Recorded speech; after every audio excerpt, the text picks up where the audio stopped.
Good morning class. Today's topic is new development product. In this topic we will study about how the product is developed, मतलब कैसे हम नई नई चीज़ों को इस्तेमाल करके एक प्रोडक्ट को डेवलप करते हैं।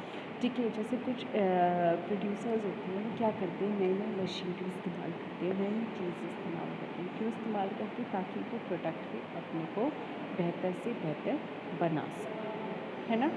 नेक्स्ट देखिए, जो हमारी नेक्स्ट है वो क्या रिलेटेड है, आउटलाइन कि प्रोडक्ट की क्या क्या आउटलाइन होती है। सबसे पहले हम प्रोडक्ट क्या करेंगे, प्रोडक्ट आइडिया स्क्रीनिंग, फिर न्यू प्रोडक्ट एनालिसिस, प्रोडक्ट की लाइफ साइकिल, उसकी टूल्स एंड टेक्निक, उसकी मार्केट एनालिसिस, डेवलपमेंट प्लान्स, फिर branding and repositioning, cost analysis, फिर प्रोडक्ट फीजिबिलिटी एंड रिव्यू। सबसे पहला क्या था, प्रोडक्ट आइडिया स्क्रीनिंग।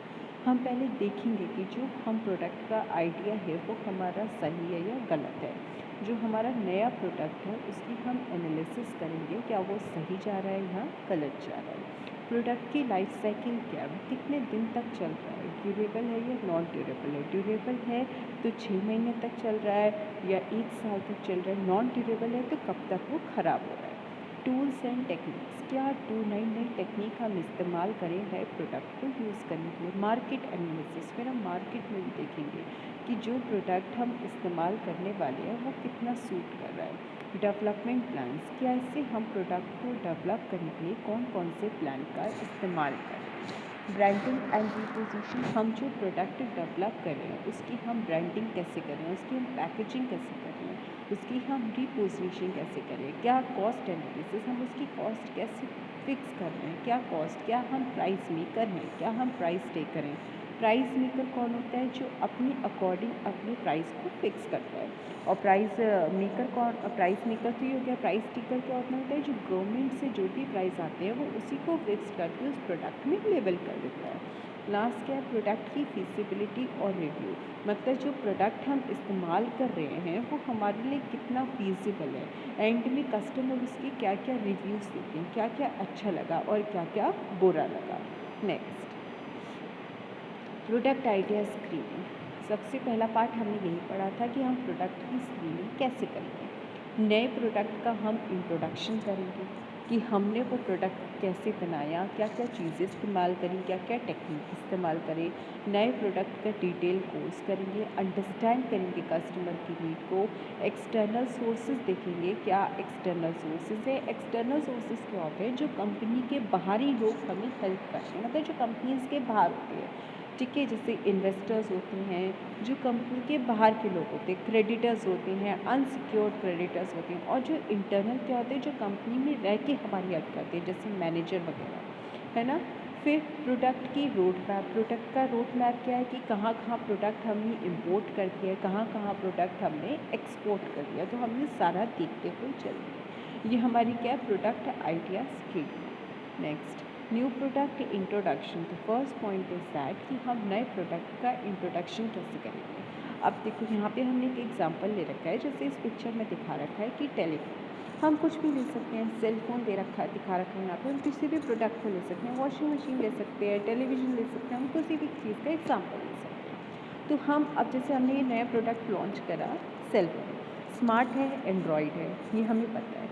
हम क्या बताएंगे, सबसे पहले हम इसे लोगों को अट्रैक्ट करने के लिए हम क्या क्या करेंगे, उसकी विंडो ड्रेसिंग करेंगे, उसको बहुत अच्छे से रिप्रेजेंट करेंगे, अखबार में एडवर्टाइजमेंट देंगे, चैनल्स में एडवर्टाइजमेंट देंगे। चैनल्स में एडवर्टाइजमेंट कैसे होता है, जैसे वो आते हैं ना, बीच बीच में एड्स आते हैं, तो हम उसको रिप्रेजेंट करेंगे अपने प्रोडक्ट। फिर इस फ़ोन के बारे में हम क्या क्या बताएंगे, क्या फीचर्स हैं, क्या इसके एडवांटेजेस हैं, क्या इसके डिसवांटेज। अब लोग जो होते हैं ना, जब अपने प्रोडक्ट को लॉन्च करते हैं तो वो डिसएडवांटेज नहीं बताते, वो सिर्फ एडवांटेजेस बताते हैं, है ना। तो हम इस प्रोडक्ट के बारे में बताएंगे, क्या इसकी लाइफ साइकिल है, कितनी ये वारंटी है, व्हाट आर द फीचर्स, ये कि कौन कौन से ऐसे फीचर्स हैं जो आपको स्टडीज़ में भी हेल्प कर सकते हैं, जो आपकी जॉब में भी हेल्प कर सकते हैं। तो हम सारे फीचर्स जो हैं वो नए प्रोडक्ट इंट्रोडक्शन में लिखेंगे। नेक्स्ट, नए प्रोडक्ट का जब हम डिटेल रिव्यू करेंगे तो हम क्या क्या चीज़ें देखेंगे। सबसे पहले हम देखेंगे स्ट्रैटेजी, कि हमने कौन कौन सी स्ट्रैटेजी को इस्तेमाल करा है। है ना। अब जैसे आपको यही नहीं पता होगा कि हमने कौन कौन सी स्ट्रैटेजी इस्तेमाल करें, तो आप न्यू प्रोडक्ट डिटेल ओवरव्यू में क्या लिखोगे। अगर आपसे कोई कस्टमर पूछ ले कि आपने इस प्रोडक्ट को डेवलप करा, लेकिन आपने कौन कौन सी स्ट्रैटेजी इस्तेमाल करी, तो अगर आपके पास आंसर नहीं होगा तो it will be very shameful कि आपने खुद ने प्रोडक्ट भी डेवलप करा और आपको ये आंसर नहीं पता। तो सबसे पहले हम क्या देखेंगे, उसकी स्ट्रैटेजी क्या है, फिर प्रोडक्ट के एडवांटेज क्या हैं, कैसे क्या क्या प्रोडक्ट हमें हेल्प कर रहा है, फिर उसका मार्केट अट्रैक्टिवनेस क्या है, कैसे वो प्रोडक्ट को अट्रैक्ट कर रहा है, मार्केट को अट्रैक्ट करता है। कुछ प्रोडक्ट ऐसे होते हैं ना जो कस्टमर को अट्रैक्ट करते हैं, और कुछ प्रोडक्ट ऐसे होते हैं जो किसको अट्रैक्ट करते हैं, मार्केट को। फिर हम देखेंगे हमने नए नए कौन कौन सी स्ट्रैटेजी, कौन कौन से स्ट्रैटिक मैनेजमेंट को यूज़ करा है, टेक्निकल फीसिबिलिटी, जो हम नई नई टेक्निक इस्तेमाल कर रहे हैं क्या वो हमारे लिए फीसिबल है या नहीं है। अब जैसे कुछ लोग होते हैं नई नई टेक्नोलॉजी को इस्तेमाल करते हैं, ठीक है, जब नई नई टेक्नोलॉजी को वो इस्तेमाल करते हैं तो वो ये देखना भूल जाते हैं कि वो कितनी हमें बेनिफिशियल है, कितनी हमें बेनिफिशियल नहीं है। फिर प्रोडक्ट प्रॉफिटेबिलिटी एनालिसिस, अब हम क्या करते हैं, प्रोडक्ट को जो है लॉन्च कर देते हैं मार्केट में, लेकिन सबसे मेन पॉइंट हमें क्या देखना है कि हमें कितना प्रॉफिट हो रहा है, ठीक है ना, कितना प्रॉफिट हो रहा है कि हमने जो प्रोडक्ट लॉन्च करा है, जो अपनी टेक्निक इस्तेमाल कर दिया है, जो हमने मटेरियल इस्तेमाल करा है वो बिल्कुल सही है और हमने उसे मार्केट में लॉन्च करा है, तो हमें कितना कितना उसका प्रॉफिट हो रहा है। तो ये सब होते हैं नए प्रोडक्ट की डिटेल कि क्या स्ट्रैटेजिक है, क्या प्रोडक्ट के एडवांटेजेस हैं, मार्केट को वो कैसे अट्रैक्ट करेगा, कौन कौन सी स्ट्रैटेजी इस्तेमाल करनी है, क्या टेक्निकल फ्लेक्सिबिलिटी है, और लास्ट में हमारा प्रॉफिट एनालिसिस क्या है। नेक्स्ट हम क्या देखेंगे, सबसे पहले हम अंडरस्टैंड करेंगे कस्टमर की नीड्स। अब आपका मेन पॉइंट तो यही है, अब जैसे आपने प्रोडक्ट, अब आपकी एक स्टेप तो ख़त्म हो गया कि आपने जो है मार्केट में प्रोडक्ट उतार दिया, ठीक है, लॉन्च कर दिया, लेकिन जो आपका मेन पॉइंट है वो ये है कि आप कस्टमर की नीड को कैसे सेटिस्फाई करोगे, क्योंकि कस्टमर एक ऐसे इंसान, ऐसा व्यक्ति है कि अगर आप उसकी नीड को सेटिस्फाई नहीं करोगे तो आप मार्केट में सर्वाइव नहीं कर सकते। आपको देखना पड़ेगा कि कस्टमर का क्या टेस्ट है, क्या प्रेफरेंस है, क्या उसकी इनकम है, कितना वो पैसा स्पेंड करना चाहता है, कितना वो पैसा स्पेंड इस पर नहीं कर पाएगा। अब जैसे पहला पॉइंट ही देख लो, अंडरस्टैंड योर कस्टमर। जो भी कस्टमर आपकी दुकान पे, आपकी शॉप पे आएगा तो आप पहले उसको अंडरस्टैंड करो कि वो क्या खरीदने आया है, किसके अकॉर्डिंग आया है, व्हाट डे डू, वो क्या करना चाहता है, क्या खरीदना चाहता है, व्हाट डे बाय, उसे क्या चाहिए एग्जैक्टली, वो किस प्रोडक्ट की डिमांड कर रहा है।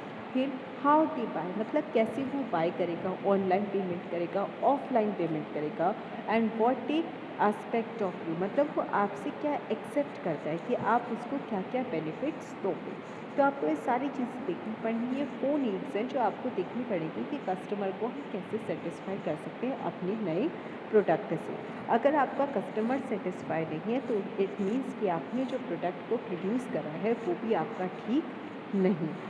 Next, external sources of new product idea. तो यहाँ पे कुछ एक्सटर्नल सोर्सेज भी, एक्सटर्नल सोर्सेज कौन से होते हैं, जो कंपनी के बाहर से रिलेटेड होते हैं। सबसे पहला, हम जब भी कभी न्यू कंपनी का इस्तेमाल, न्यू प्रोडक्ट का जब भी हम कुछ यूज़ करते हैं तो हमें एक्सटर्नल सोर्सेज देखने पड़ते हैं। सबसे पहले एक्सटर्नल सोर्सेज क्या है, मार्केट की रिसर्च हमें देखनी पड़ेगी, है ना, कॉम्पिटिटर्स देखने पड़ेंगे, फिर लॉन्ग मार्केट गैप देखना पड़ेगा, मार्केट गैप देखना पड़ेगा कि हमें मार्केट का गैप कैसा है, फिर कंज्यूमर का एबिलिटी और एनालिसिस कैसी है, कंज्यूमर कितना एबल है और कितना एनालिसिस है, हमें ये सब चीज़ें देखनी पड़ेगी, ठीक है।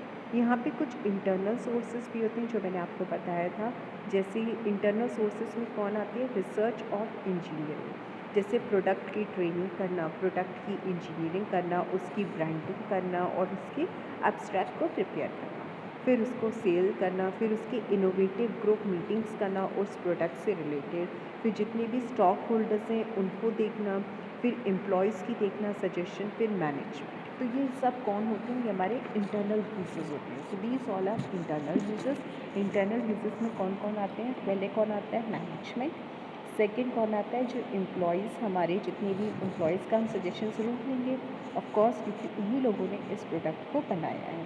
नेक्स्ट क्या है, स्टॉक होल्डर्स। स्टॉक होल्डर्स क्या होते हैं, as same as an share holders. फिर इनोवेशन ग्रुप मीटिंग, हम नई नई इनोवेटिव तरीके से ग्रुप मीटिंग करेंगे कि कैसे इन प्रोडक्ट को हम और बेहतर बना सकते हैं ताकि हमें और ज़्यादा से ज़्यादा प्रॉफिट हो। फिर हम सेल करेंगे। सेल करने के बाद अब हमने सेल कर दिया मार्केट में, ठीक है। अब सेल करने के बाद हम उसका फीडबैक देखेंगे कि जो प्रोडक्ट हमने सेल करा है वो हमारे लिए ठीक है या नहीं है, क्या वो कस्टमर के लिए ठीक है या नहीं। अगर वो ठीक है, वेल एंड गुड है, तो हम नई नई तकनीक इस्तेमाल करेंगे कि कैसे हम उसे और इम्प्रूव कर सकते हैं, और वो कैसे करेंगे, इंजीनियर की हेल्प से। नेक्स्ट, प्रोडक्ट का रोड मैप देखेंगे कि कहाँ से प्रोडक्ट स्टार्ट हुआ है और कहाँ से वो प्रोडक्ट जो है वो फिनिश होगा, मतलब कहाँ पे वो एक्सपोर्ट और इंपोर्ट करना है। और लास्ट क्या है कि हम न्यू प्रोडक्ट एनालिसिस, ये एक टॉपिक है जो नए प्रोडक्ट के बारे में पढ़ेंगे। सबसे पहले हम उसकी डिटेल एनालिसिस करेंगे, कैटेगरी एनालिसिस करेंगे, कैटेगरी एनालिसिस एंड द कोटियाज 5 forces analysis, these all analysis we will do. और ये सब हम पढ़ेंगे जब हमारा next topic, this is related to the next topic, that is related to new cost development. Okay, thank you. Okay.